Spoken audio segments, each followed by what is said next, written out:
It is time for the Turkish Grand Prix in 2025. Formula One's amazing return to this venue continues right now. It runs to 5.3 kilometers, 3.3 miles, 58 laps to come your way in total around this 14-turn racetrack. We've got softs, mediums, and hard, you know it best as, but it's the C4, the C3, and the C2 in the Pirelli range. What an amazing place this is to hold a motor race. And the motor race at the back of the grid is going to have Jack Doohan, who is alongside Alexander Albon, who has a penalty. Gabriel Bortoleto, reigning F2 champion, is alongside another graduate from that championship. He'll go from 17th, that's Oliver Behrman. Liam Lawson in 16th, he's alongside Lance Stroll, who will go from 15th for Aston Martin. P14 belongs to Isaac Hadjar. Esteban Ocon for Haas is in 13th on the other side of the grid. Fernando Alonso is in 12th, Carlos Sainz just missed out on the top 10. George Russell is behind Nico Hülkenberg. Oscar Piastri is in 8th alongside Gasly, who will go from 7th position. Charles Leclerc is in 6th alongside Max Verstappen. Those two have a little bit of history, don't they? In 4th is Yuki Tsunoda. Lewis Hamilton is ahead in 3rd position, and our front row is shared by 18-year-old Andrea Kimi Antonelli alongside Lando Norris. It is time to go racing. Here come the lights.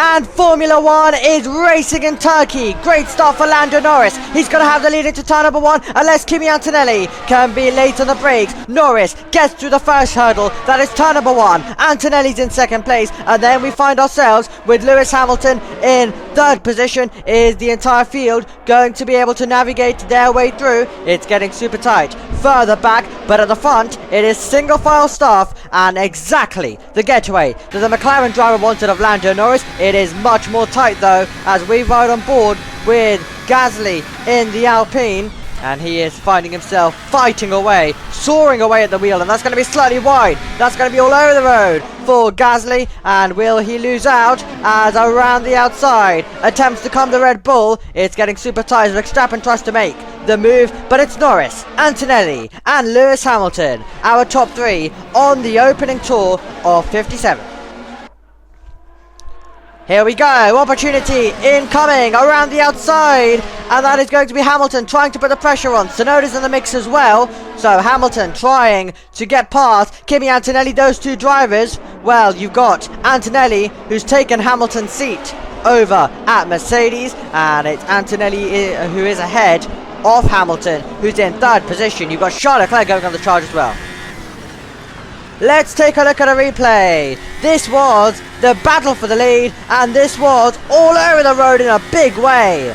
Major moment for Andrea Kimi Antonelli as Norris maintained the lead, but this was the chance that Lewis Hamilton had to move up through, and he was powering his way by down the straight into the braking zone.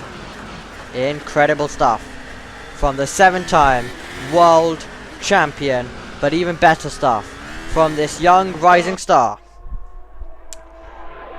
3 wide into turn number 1. Hamilton with the outside line. Gasly trying to stay in there. And you had Leclerc in the mix as well. He had to back out of it. Probably the sensible decision with how close they were getting. And it's Hamilton who is going to be ahead of the Frenchman who has the fastest lap. There's a reason for it, because he's passing wherever he likes around this circuit. Gasly on the charge. And Gasly makes his way up to the final spot on the podium. Hamilton doesn't want to give it up. He may not have any choice. Going forward now, Gasly's determined. Gasly's keeping his foot in. Can he swing it around the outside? It is side by side between these two drivers. What a battle! Gasly's got the inside line still, and Hamilton keeps his foot in. But is Gasly in the Alpine going to be able to get ahead? He's a full car length in front after all of that battling.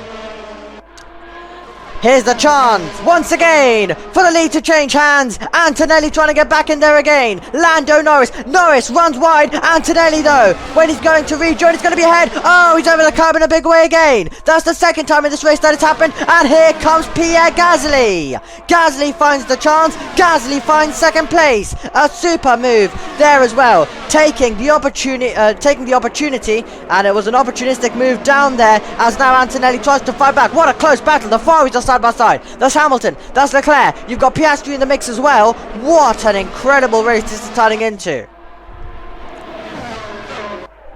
Battle for the lead. Pierre Gasly hits the front of the field as he takes the lead of the Turkish Grand Prix. He's got ahead of Lando Norris, who's got bigger concerns now. He's got the Mercedes all over the back. Antonelli having a look.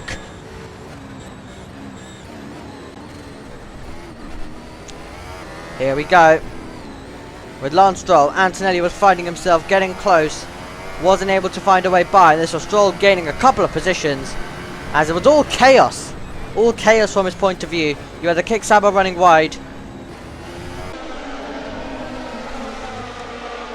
And this is the teammates. This is going to get super tight. So, Max Verstappen is an established driver of the team. Yuki Tsunoda has only recently come in. And, well, they were side by side for a moment. Not for too long, though, as Verstappen made light work of his teammate, Yuki Tsunoda. Late lunge on the brakes. And Max Verstappen able to make the move and to take the position on his new teammate down at Red Bull.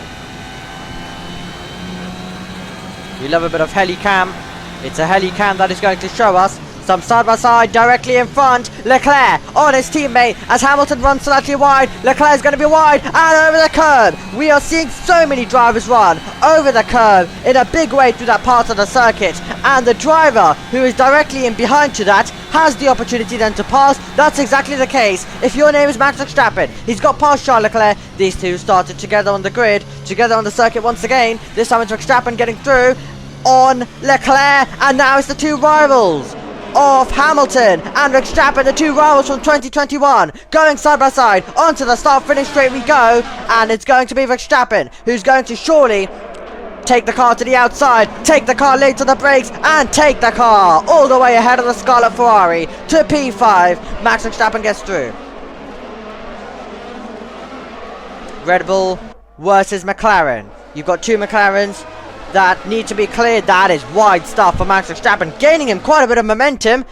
Is it going to be the inside line? Will it be the chance for Max Verstappen to move on through and getting the power down? It's going to still be super tight. So Verstappen gets past Oscar Piastri. Next up is Lando Norris. That's one McLaren cleared, one more still to go.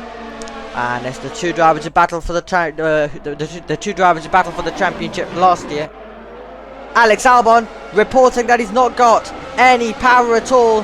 That could be major disappointment. Verstappen gets ahead of the McLarens. The McLarens take it straight back. 3 wide we go. Oh my word, that was so tight. Verstappen fights back up against one McLaren at least, and he's able to find his way through on Piastri and also Lando Norris into the braking zone. Verstappen late on the brakes. He's going to retake the position. Incredible stuff. He lost it, then he gained them all back. Incredible from Max Verstappen, just the Verstappen way.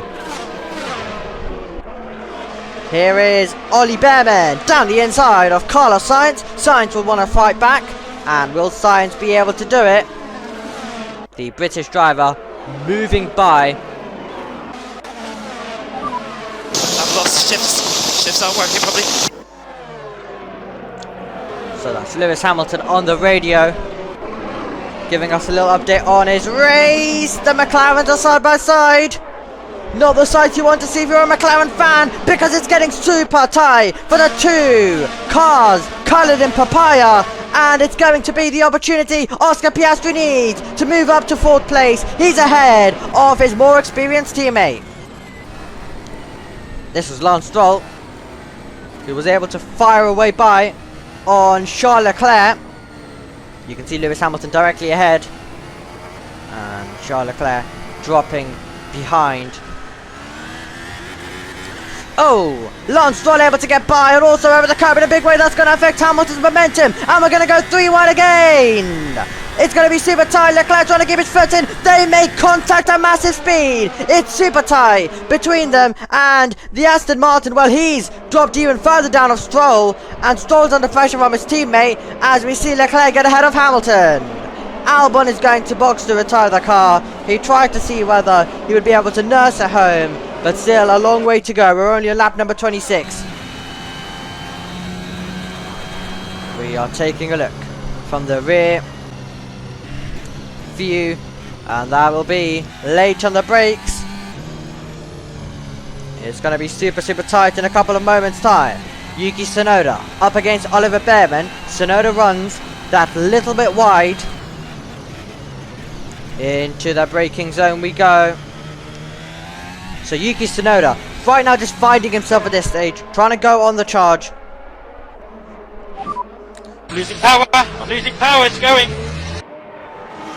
Oh, Lando Norris losing power. Our pole sitter is losing power. That's disappointment for him. The driver who started in second place momentarily got into the lead, lost it again. Can he retake it now from Pierre Gasly, who's denying him the top spot at this stage? Antonelli's having a look. Antonelli's making the move, and Andrea Kimi Antonelli is taking the lead for Mercedes. He's getting past Pierre Gasly, and when we head on to lap number 32, you're going to see a new leader, and it's the Italian at 18 years of age. Gasly fights back though. Gasly fights back immediately. He doesn't want Antonelli to be the leader for long, but there might not be anything he can do about it at this stage of the contest. Antonelli's closed the gap. He's made the move, and he's going to try and pull away. This was incredible. Late lunge. It was super tight into the braking zone. Having to go over the grass, that's how tight you can get with these drivers as they try to leave the room. Antonelli, who's always tried to be a fair driver when he's gone side by side, which to be fair, hasn't been a lot in his junior career, because he's always at the front, dominating. It's been absolutely incredible to watch him. While it's incredible for one Mercedes, it's disappointment for the other, Russell, with floor damage. As we take a look at some of the battling that's going on this circuit. And you've got the chance. Here comes Ollie Bearman trying to get past Lance Stroll. And that was a chop. That's how the corner works when we find ourselves turning right with the foot down. With DRS as well, that's late. And that would be the move complete for Oliver Bearman, who is getting past Lance Stroll. Stroll will want to try and fight this one through onto the next lap. The driver that is directly ahead is Lando Norris in the McLaren. Is Oliver Bearman going to be able to pass him? We have heard on the radio from Norris that he's struggling with power. Bearman wants to get by. It's going to be tight into the braking zone. Getting the power down, and Norris has enough power at this stage to hold on to 6th. Bearman's going to try to change down a couple of meters time though with the inside line, and the Haas driver will move on through. Oliver Bearman up to a brilliant 6th place. Bearman's really carved his way through the field today. And you had the Aston Martin directly in front. And it was a brilliant move to make his way through.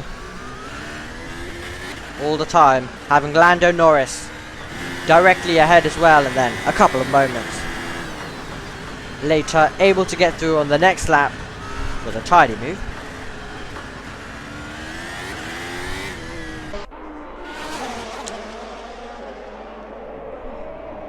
The engine will not improve, and you can see the text of the radio there. It's not going Hamilton's way at all. He's the driver in 10th position. We are, however, assessing and taking a look at the Aston Martin of Lance Stroll, passing Lando Norris into the braking zone. Not much Lando Norris can do at this stage with the issues that he is having in this contest, and it means the green Aston Martin has a clear path all the way to Ollie Bearman now, as he's cleared Lando Norris. On board with Yuki Tsunoda, he's got Lewis Hamilton directly ahead. We know how much Hamilton is also struggling with issues, and that will be a nice and simple, tidy pass. The Japanese driver of Yuki Tsunoda will hope into the braking zone, and that will be job complete. When we head on to the next lap, you can see in the rearview mirror that the Ferrari is behind. Well, you've got the big team up against the sister team, and you've got Tsunoda up against Hadjar, and it's going to be Hadjar who runs slightly wide and off the road. Here's the chance now. Down into turn number 1 we go between these two drivers. It's still getting super tight around the outside. Isaac Hadjar keeping his foot in. Up against Tsunoda, and Hadjar is ahead. Hadjar moving up ahead. Tsunoda late on the brakes though, trying to fight back, but Hadjar's got the place. Laps are running out in this contest. Duran versus Hadjar is going to be our next battle. And Isaac Hadjar, the driver now, seeing the Alpine dive to the inside. Jack Duran moving through, and he'll hope that he's able to get that position with ease in the next few couple of corners. Hadjar still having a look. Duran though is being able to slot in and take the place. We take a look and see how he was able to get by on the Frenchman that was directly ahead. They're all having to be careful over this part of the circuit, over the curbs. Loads of drivers are losing quite a bit of time if they're going over that curb. And then just look at the speed, look at the momentum that Duran had. It was all about picking his braking spot, making sure that Hadjar wasn't appearing on the scene through this part of the circuit, which Duran made sure that he left enough room. And then through the next few couple of corners, it was all about being able to slot in. Antonelli is on the 57th and final lap, and what a moment this is for the 18-year-old. In his rookie season, he was a champion in Italian F4, getting the record, the all-time win record in that category at the time. And he got the promotion straight up to Formula 2 after his brilliant performance to dominate Freca the year prior in 2023. And there was loads of people who doubted this man. He's coming to Formula 1, and he has definitely shown that he is here to stay, that he is the star of the future, and he is going to be a champion in the future as well. Out of the final corner, Andrea Kimi Antonelli performs brilliantly to win for the first time in Formula 1. Antonelli is the brilliant winner in the Turkish Grand Prix. It's Antonelli on top, Gasly's in second place. A superb performance. Verstappen is going to just hold on up against Oscar Piastri for the final spot on the rostrum. Leclerc is going to be in 5th. Behrman will get a brilliant 6th place for Haas. And then it'll be Stroll, Norris, Duran and Hadjar. Let's go! Let's go! Oh my god! Woo. Oh, thank you guys. How great is it to see another driver get his chance? Take that one. Wow. You absolutely need to. On a day like this. Let's hear from Ben. So thank you. I really enjoyed it. It's nice to see the Prima duo from F2 last year. Behrman and Antonelli both doing well. Antonelli though is the driver to beat after today. He is the winner of the Turkish Grand Prix. What a performance to beat home Gasly, who put in a brilliant drive. Verstappen will be delighted with third, as you heard on the radio. It's a happy podium. You can't often say that for the drivers in second and third, but today that is the case. Piastri in 4th, Leclerc in 5th, Behrman with a fine 6th, Stroll, Norris, who was nursing an issue all the way to the end, Duran and Hadjar, who pulled off some brilliant battling near the end as well. They finish in 9th and 10th. Pierre Gasly got the fastest lap, but look at the gap, 11.7 seconds. Antonelli showing you all his class. Bortoletto in 11th, Tsunoda in 12th, Carlos Sainz finished ahead of Hamilton, who had issues, and then Alonso, Lawson, Hulkenberg, Ocon, Russell, and our only retirement was Alexander Albon.